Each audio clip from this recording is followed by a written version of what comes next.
নমস্কার। আজকে আবার একটা নতুন ভিডিও নিয়ে এসেছি এবং এই ভিডিওতে অতি অবশ্যই যে উইন্টার ট্রান্সফার উইন্ডোতে ইস্টবেঙ্গল ক্লাবে কোন প্লেয়ার আসবে, সম্ভাব্য একটি নাম নিয়ে আলোচনা শুরু হয়েছে। আবার একটি নতুন নাম উঠে এসেছে এবং এই প্লেয়ার কিন্তু ব্রাজিলের প্লেয়ার। তো একজন সেন্টার মিডফিল্ডার বা অ্যাটাকিং মিডফিল্ডার হিসেবে খেলতে পারদর্শী। তো তাকে নিয়ে আমি আলোচনা করব, তার নাম আপনাদের সঙ্গে শেয়ার করব। পাশাপাশি গতকাল হায়দ্রাবাদ এফসির বিরুদ্ধে যে ম্যাচ খেললো ইস্টবেঙ্গল, যেখানে ম্যাচটা দীর্ঘক্ষণ ১ গোলে এগিয়ে থেকেও কিন্তু ম্যাচটা ড্র হয়ে গেল। ১ পয়েন্ট নিয়ে সন্তুষ্ট থাকতে হলো বছরের শেষ ম্যাচে ইস্টবেঙ্গলকে। কিন্তু ম্যাচটা ইস্টবেঙ্গল জেতার মতো জায়গাতে ছিল। ইস্টবেঙ্গলের ন্যায্য একটি পেনাল্টি ইস্টবেঙ্গল পায়নি। আর্শদীপ সিং, হায়দ্রাবাদ এফসির যিনি গোলকিপার ছিলেন, তিনি যেভাবে একটা লফটেড বল ধরতে এসে ক্লিটনও সেই বলকে তাড়া করে এবং খুব স্বাভাবিক, একজন স্ট্রাইকার তো সেই বল তাড়া করে গোল দিতে চাইবেনই। যেভাবে বক্সের মধ্যে ক্লিটন সিলভাকে মেরে ফেলে দেওয়া হলো এবং সেটা আত্মরক্ষার্থে নয়, কোনো গোলকিপার আত্মরক্ষার্থে ওইভাবে অন্তত খেলে না। ইউরোপ বা অন্যান্য কোনো দেশে যদি এই ধরনের ফাউল হতো, এটা ফাউল তো বটেই, অতি অবশ্যই ফাউল, ন্যায্য ফাউল তো পায়নি ইস্টবেঙ্গল। লাল কার্ডও দেখায়নি গোলকিপারকে, কোনো সতর্কবাণী শোনাতে দেখা যায়নি, রেফারিকে পেনাল্টি তো দেয়ইনি। তো একসঙ্গে কতগুলো অন্যায় হয়েছে, যে কোনো কিছু হয়ে যেতে পারতো ময়দানে।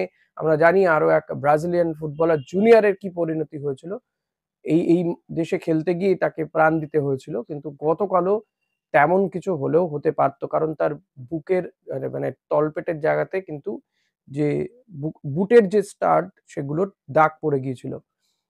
ক্লিটন সিলভা অনেকক্ষণ শুয়েছিলেন, যদিও পরবর্তীতে তিনি উঠে যান। কিন্তু যেভাবে, যে ছবি আমি দেখাচ্ছি, যেভাবে অর্শদীপ সিং যে রিয়াক্ট তিনি করেছেন, এবং এটা কিন্তু ইন্টেনশনাল, এটা মোটেও, অন্তত ভিডিও দেখে যারা খেলাটা দেখেছেন, যা পরবর্তীতে যারা ভিডিও দেখছেন তারাও বুঝতে পারবেন যে ওটা জেনুইন পেনাল্টি ছিল, জেনুইন রেড কার্ড হতো, ওই গোলকিপারকে অন্তত ৩-৪টে ম্যাচ তো নির্বাসন করাই হতো। অন্যান্য দেশে তাই হয়ে থাকে, কিন্তু আমাদের দেশে রেফারি তিনি কিচ্ছুটুক বললেন না, ড্রিঙ্কস ব্রেক হয়ে গেল। তো রেফারি কিছু না বললেও প্রাক্তনরা কিন্তু থেমে নেই। এদেশের প্রাক্তন ফুটবলাররা, এমনকি এক ব্রাজিলিয়ান ফুটবলার যিনি আমাদের দেশের ৩ প্রধানের হয়েই খেলেছেন, ডগলাস দা সিলভা, তিনিও কিন্তু সোশ্যাল মিডিয়াতে সোচ্চার হয়েছেন। সেই ছবি, ভিডিও তিনি শেয়ার করে বলছেন যে, "আমি তো আঁতকে উঠেছিলাম যে আমার দেশওয়ালি ভাইকে আমার হারাতে হয়।" যেভাবে আ অর্শদীপ সিং যা করেছে ক্লিটন সিলভার সঙ্গে, সেটা অন্যায় শুধু নয়, এবং রেফারির ভূমিকা নিয়েও তিনি প্রশ্ন তুলেছেন কিন্তু একদা সবুজ মেরুনের গোলকিপার, এইমাত্র কয়েক বছর আগেও যিনি খেলছিলেন, সেই শিলটন পাল, তিনিও কিন্তু প্রশ্ন তুলেছেন অর্শদীপ সিং এর মতন গোলকিপার, যিনি এইভাবে ক্লিটন সিলভার উপরে ঝাঁপিয়ে পড়েন, যেভাবে তিনি তার উপরে হামলা করেছেন, এটা তো হামলাই বলবো, আর কি বলবো এটাকে। এটা নিয়ে কিন্তু তিনিও সোচ্চার হয়েছেন সোশ্যাল মিডিয়াতে, তিনিও সেই ছবি দেখে বলেছেন এটা খুবই ভয়ঙ্কর, এবং রেফারির ভূমিকা নিয়েও কিন্তু তিনি প্রশ্ন তুলেছেন। গোলকিপারদের কোথাও গিয়ে দৃষ্টান্ত স্থাপন করা উচিত, তিনি দাবি করছেন। কিন্তু তার জায়গায় অর্শদীপ সিং যেটা করেছেন, সেটা কখনোই মেনে নেওয়া যায় না।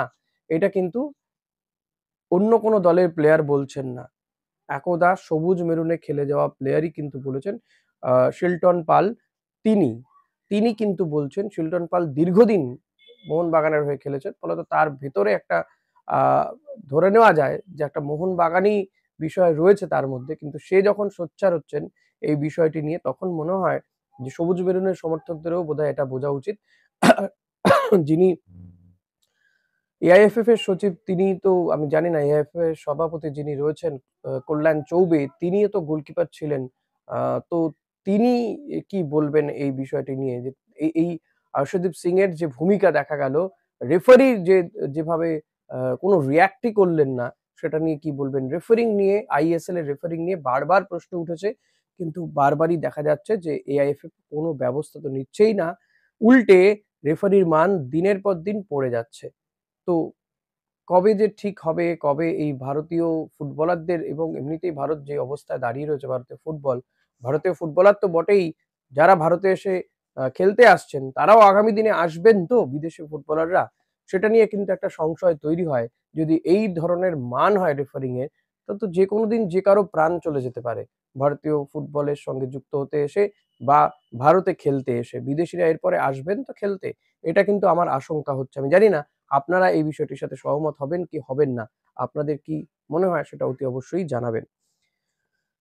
এর পাশাপাশি ইস্টবেঙ্গলের যে ট্রান্সফার উইন্ডোতে একজন বা দুজন আসার কথা রয়েছে, তা নিয়ে কথা বলবো।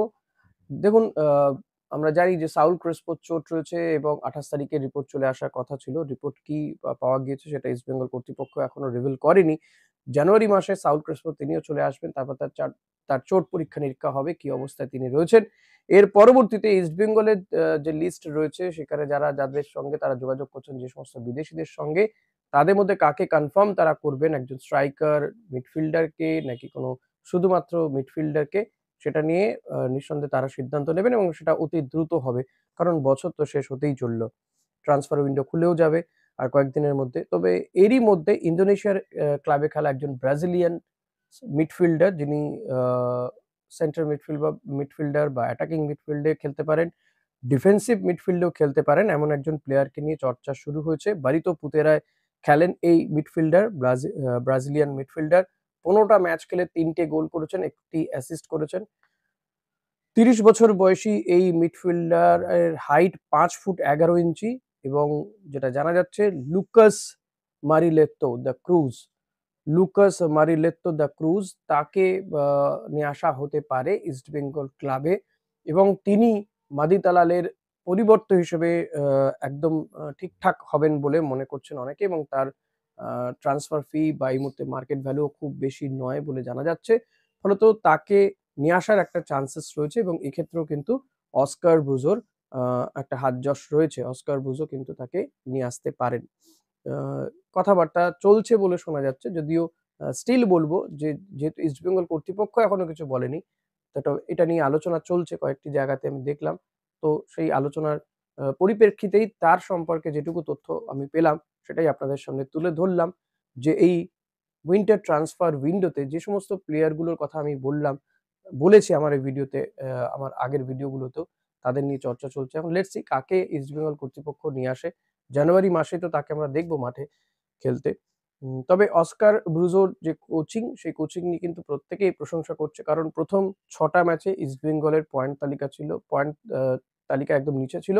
পয়েন্ট ছিল ০। পরের ৬ টা ম্যাচে ইস্টবেঙ্গল কিন্তু যেভাবে খেলেছে ১৩-১৪ পয়েন্ট নিয়ে তারা এখন হয়তো ১১ নম্বর রয়েছে, লিগ টেবিলের ১১ নম্বরে, কিন্তু যথেষ্ট ভালো পারফরম্যান্স করেছে অস্কার ব্রুজোর আন্ডারে। বছর শেষ হয়ে গেল, এই বছরে আর ইস্টবেঙ্গলের ম্যাচ নেই। আবারও জানুয়ারি মাসে ইস্টবেঙ্গলের একের পর এক কঠিন চ্যালেঞ্জের মুখোমুখি হতে হবে ইস্টবেঙ্গল ক্লাবকে। তার জন্য প্রিপারেশন নেবে ইস্টবেঙ্গল ক্লাব। বছর শেষ হতে চলল, আর মাত্র কয়েকটা দিন বাকি, আর ২-১ দিন বাকি। তো এর মধ্যে ইস্টবেঙ্গল ক্লাব কর্তৃপক্ষ, অস্কার ব্রুজো তারা বসে একজন বিদেশিকে কনফার্ম করবেন এবং সবটাই ডিপেন্ড করছে সাউল ক্রেসপোর চোট আঘাতের উপরে।